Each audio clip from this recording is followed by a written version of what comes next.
Good morning, everyone. We had a very passion-filled caucus this morning discussing the crisis that has befallen America with respect to this gun violence epidemic that has clearly been with us for far too long.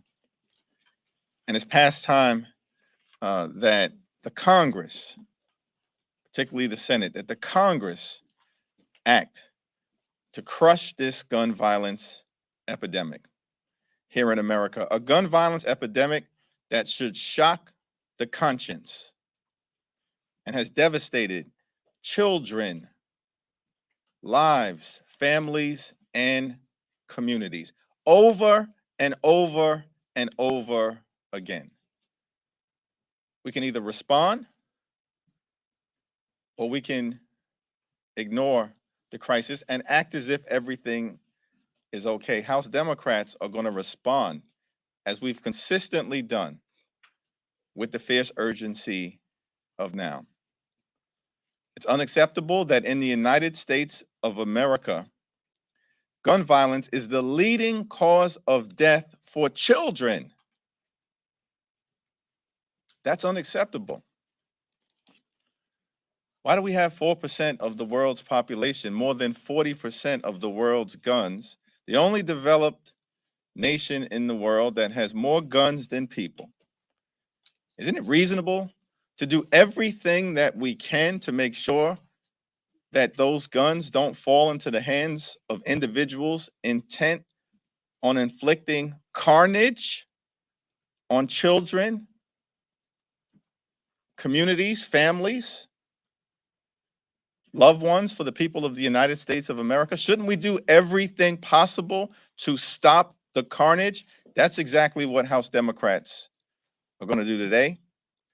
I'm thankful for the leadership of all of the members of the caucus, but in particular, Representative McBath and Representative Thompson, who we'll hear from momentarily. I'm hopeful that at least some of our Republican colleagues will do the right thing. Stop burying your head in the sands. Respond to the people of America. Join us in the effort to crush this gun violence epidemic. And I'll yield to our distinguished Vice Chair, Pete Aguilar. Thank you, Mr. Chairman. And as the leaders next to me, Mike Thompson and Lucy McBath, we'll hear from next. They're talking about the important legislation that is in front of us today, protecting our kids, protecting our communities, but House Democrats are also focused on protecting our democracy. And the work that the Select Committee will be doing tomorrow will do just that. After months of investigations, interviewing more than 1,000 people, reviewing roughly 140,000 documents and 472 tips to our tip line, we're ready to tell the story about what happened January 6th and what led up to it. This is not a responsibility that anyone on the committee takes lightly, but it's absolutely necessary to set the record straight for the American public. You may hear from some of our Republican colleagues that will attack our committee in the press, but it's important to note that every substantive attack that they leveled against the committee in court, they've lost. And these hearings will begin to remember that this is a group who has come together in an apolitical way, in a nonpartisan way, to tell that story. We've asked to take the politics out of it, but that wasn't, we asked to take the politics out of it by creating a nonpartisan commission. That's what the people behind me and what House Democrats supported, but that wasn't enough for Kevin McCarthy and Mitch McConnell and the former president's closest allies.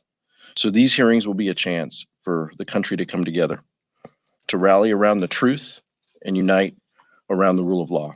We owe it to the officers who lost their lives and the officers who were injured to tell that story and to ensure that this never happens again. We're eager to get to the answers, and we're eager to take this step. And like the chairman said, we all stand united today in talking about the issue before us of gun violence prevention and the need to pass meaningful gun safety legislation. And these two people have done a lot of the work with Chairman Nadler in order to do that. And I want to give special thanks to Lucy McBath, who has a piece of legislation within this and also on the floor tomorrow, working with Congressman Salud Carbajal on an important piece of legislation that the caucus stands united behind. With that, Lucy McBath. Thank you. Well, good morning. To those of you who know my story, you know that I came to Congress basically as a mom on a mission. A mom on a mission simply just to end gun violence. And yes, I'm very passionate about all of the policies that I work so hard with my colleagues on. But for me, being the mom on a mission to make sure what happened to me and my family does not happen to anyone else in the country is why I truly believe I'm here. And this moment, we are living in truly what feels like to me an inflection point on nearly the decade-long mission that I have been fighting on since I lost my son Jordan, simply for playing loud music in his car. Parents know the fear that accompanies the deep love that we have for our children. It's a primal fear. It's a helpless fear.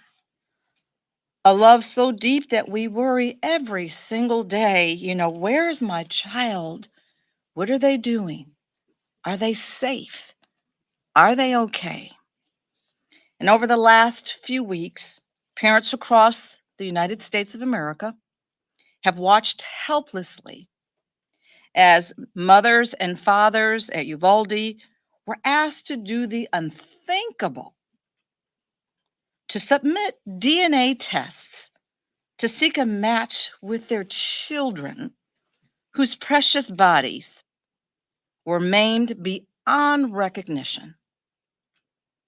They have watched in places like Buffalo as the same racially motivated violence that took my son's life has been replayed again and again in our nation with casual callousness and just despicable frequency.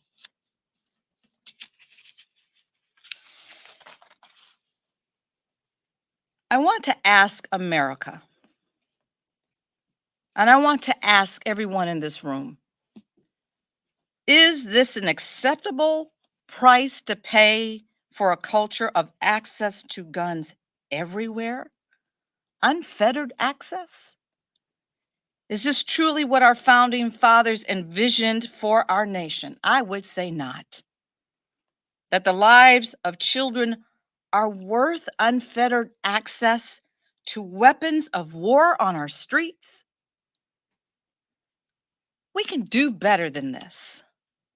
We are the United States of America. We must be better than this.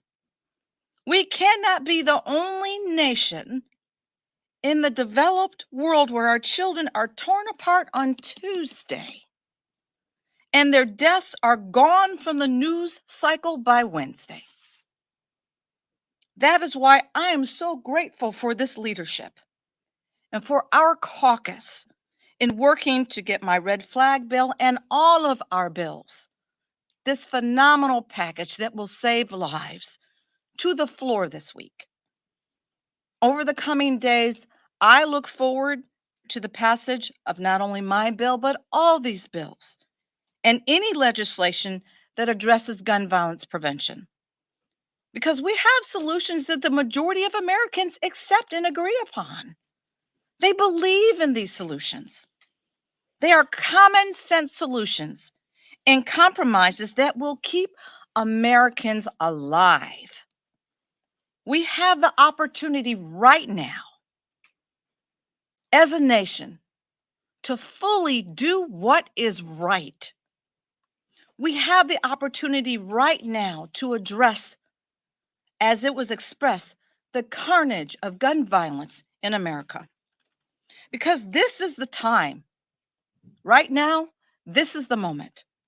We are facing the challenge of our lifetime. We must summon the courage to do what is right. This is the challenge of our era. Thank you.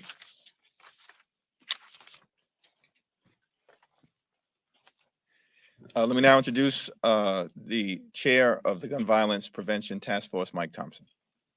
Chairman Jeffries, thank you very much. It's an honor to be with all of you today. Hakeem is correct. I chair the Task Force on Gun Violence Prevention. But I'm also a gun owner. I'm a responsible gun owner. I have been for as long as I can remember. I'm a combat veteran, so I have experience with firearms, both in the field hunting and in war. Lucy McBath, thank you. Thank you for showing the courage that you've shown.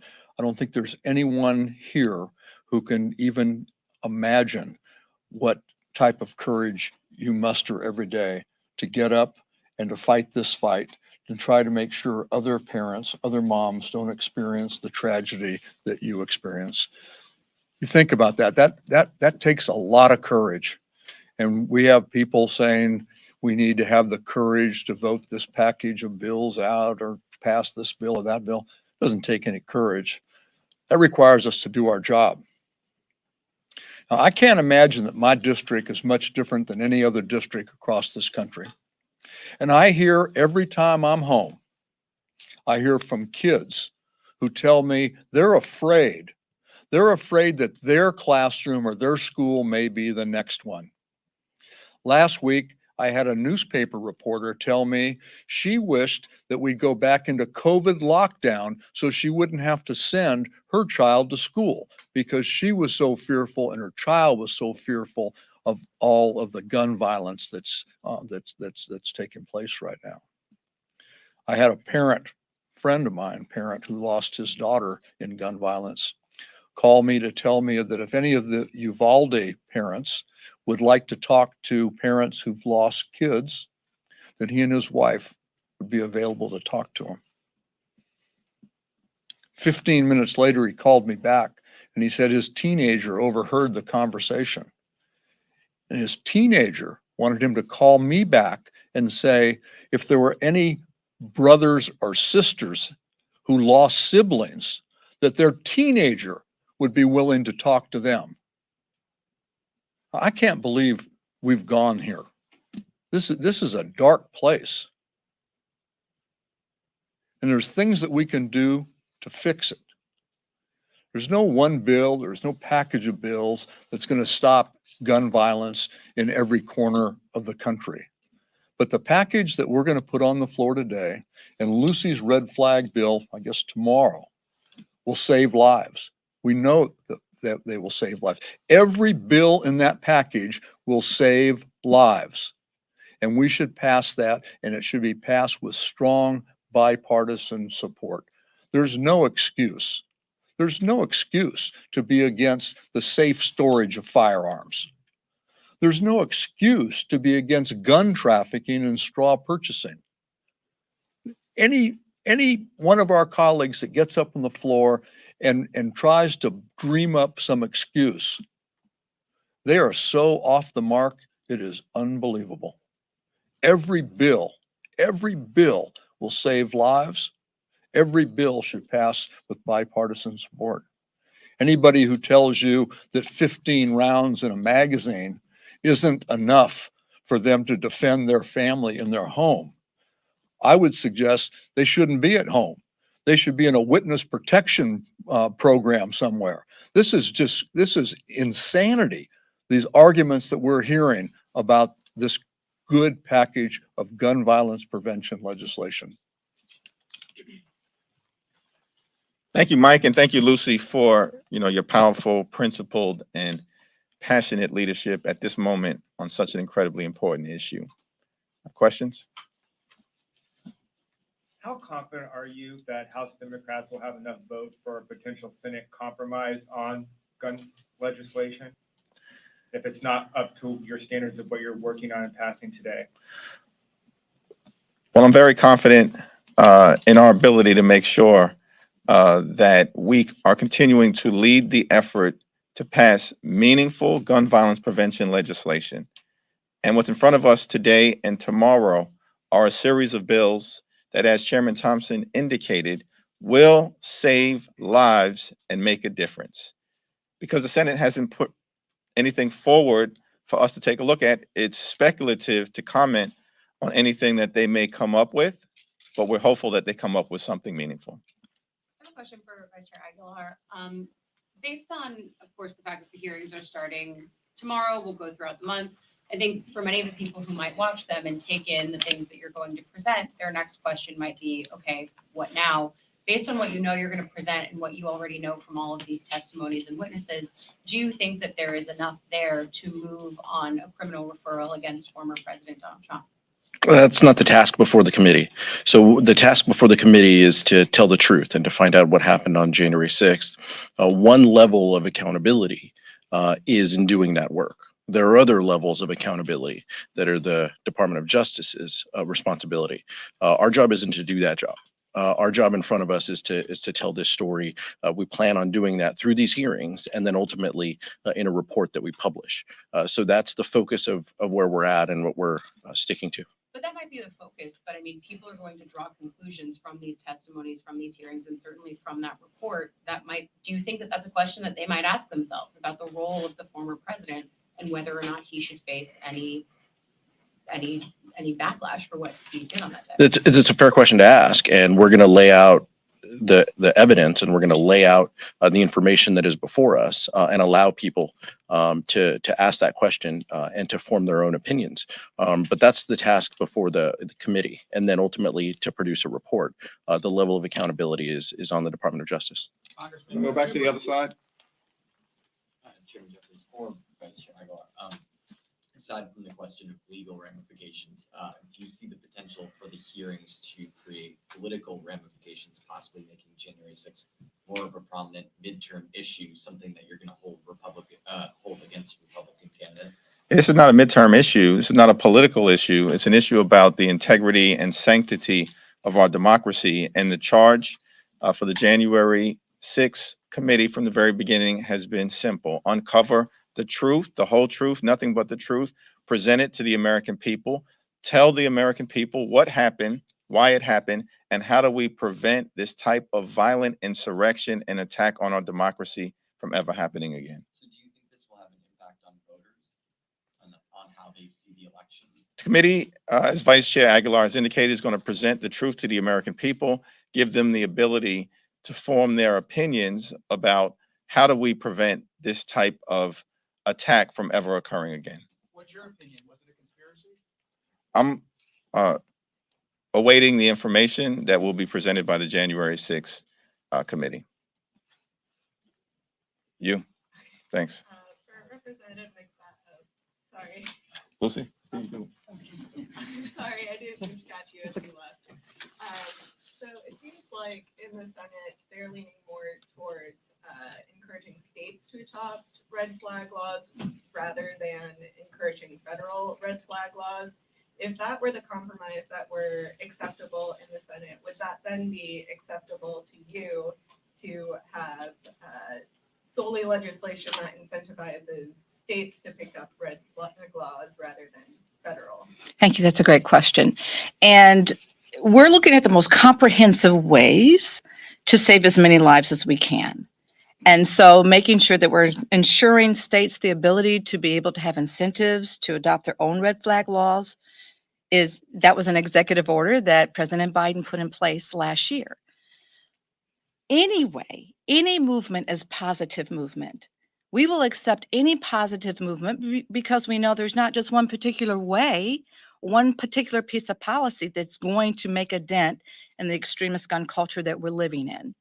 So we know it's taken how many years to get to this point with the NRA gun lobby and all of the legislation and that has across the country that has continued to water down our existing gun laws and make them far more vulnerable to people abusing them, such as we see with all the mass tragedies. So we know it's going to take years of continued work going forward. This is not just one piece of legislation now that's the end all and, accomplishes everything that we want to do. There'll be many more pieces of policy that we continue to fight on because we have to make sure that we're addressing all aspects of gun safety, and that means many pieces of policy. Mike, did you want to add any concluding remarks before you leave? No, I think we're doing good. We're doing good legislation, good public policy. It'll save lives. We'll pass it. We'll send it over to the Senate. Hopefully, they'll have a clear mind and a clear head to follow our lead. Thanks. We can take one or two more questions. We'll go here and then to conclude. Congressman Thanks. Aguilar, can you just help us understand on the eve of your committee's presentation, the way the committee is going to tell the story? For example, will the committee use the recorded depositions of Jared Kushner and Ivanka Trump to tell the story of former President Trump's conduct? I'm not going to give you any pregame analysis on the hearing tomorrow. I'll let the documents and the evidence that's presented by the chair and vice chair tomorrow speak for itself. But what I can tell you is that the committee is in lockstep. We've worked hard to gather this information, to gather the evidence, to come to this point, to be able to tell the truth and to share aspects of what we've learned. And so we're ready. We're focused. We're ready. We're prepared. We continue to do preparation each and every day. All of us have spent time on this. We look forward to sharing with the American public and with our colleagues what we found. Are you convinced the committee is going to break through with the American people? All we can control is what's in front of us, and that's to tell that story. I hope that people pay attention. As the chairman outlined, this is bigger than one hearing room and one committee. This is about protecting our democracy and the sanctity of what happened, and the importance of the topics that we're going to address. And many of the folks here in this room, you all lived through this just like we did, and so we owe it on ourselves. We owe it to each other. To tell this story right, and to make sure that we do it in a thoughtful and deliberate way. And that's exactly what the committee is going to do. Last question. Chairman Jeffries, Yeah. Melanie Dukart with Newsmax. Some of the House Select Committee members have been debating what to do following the January 6th hearings in terms of taking action that would prevent another attack like we saw on January 6th. And some of those proposals include abolishing the Electoral College or voting reforms, which would include same-day registrations. What's your stance on that? Do you support abolishing the Electoral College? Yeah, I support the efforts by the January 6th committee, and I'm going to yield to Pete to continue to thoughtfully do its work, which it has done in a serious, sober, and substantive fashion. Now present that information to the American people beginning tomorrow evening, write a report, and then give us, as policymakers within the Congress, the opportunity to read that report, absorb it, take the recommendations contained within that report, and begin to act in a comprehensive fashion and hopefully in a bipartisan fashion. Pete? Part of our work will be, as the chairman just mentioned, to lay out legislative solutions that could help ensure that this never happens again. To the extent that touches on topics, there are committees of jurisdiction involved, but the committee will make its views known and we'll go from there. But this will be a component. This was called for in House Resolution 503 that committed and that created the select committee. And so that's what we plan to carry out. Thank you so much. Thank you, everyone. Thanks, everyone. Thank you.